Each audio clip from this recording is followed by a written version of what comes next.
La Semana del Libro en catalán es uno de los grandes encuentros del mundo de las letras. Se encuentra en Barcelona, en Passeig Lluís Companys, en Arco del Triunfo, aunque también hay paradas en Paseo de Gracia, con 242 expositores y más de 250 actividades entre charlas, presentaciones, conciertos y actividades infantiles. En los puntos de información puedes encontrar toda la ayuda que necesites y además podrás ver todas las actividades del día. En esta feria del libro vais a encontrar todo tipo de libros y de géneros, desde libros infantiles,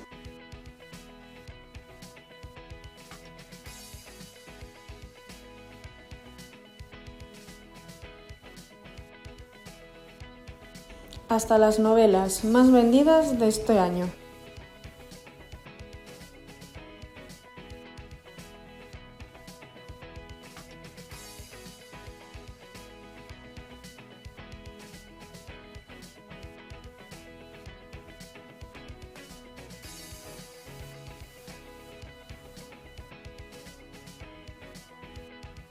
Incluso se puede encontrar libros sobre la historia de Barcelona,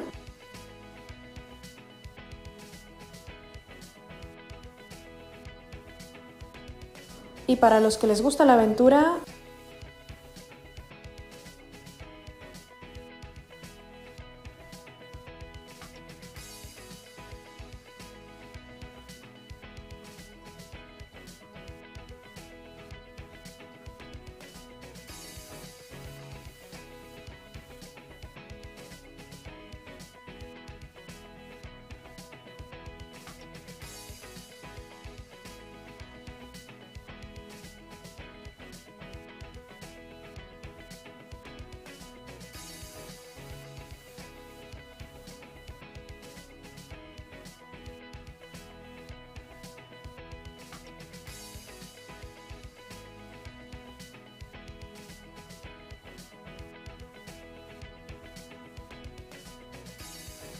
en actividades podemos encontrar un pequeño bar donde relajarnos.